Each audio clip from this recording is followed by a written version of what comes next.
தேனி மாவட்டம் போடி அரசு மருத்துவமனையில் மின்விசிறி அருந்து படுக்கையில் விழுந்த நிலையில் முன்னதாகவே சுதாரித்துக் கொண்டு பக்கத்து படுக்கைக்கு தாவியதால் பச்சிளம் குழந்தையோடு தாய் தப்பினார்.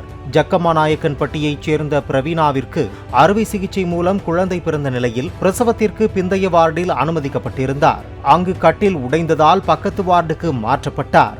மேலே சுழன்று கொண்டிருந்த மின்விசிறியில் இருந்து வித்தியாசமான சத்தம் வரவே குழந்தையோடு அடுத்த படுக்கைக்கு பிரவீனா மாறவும் அந்த விசிறி அருந்து விழுந்ததாக கூறப்படுகிறது.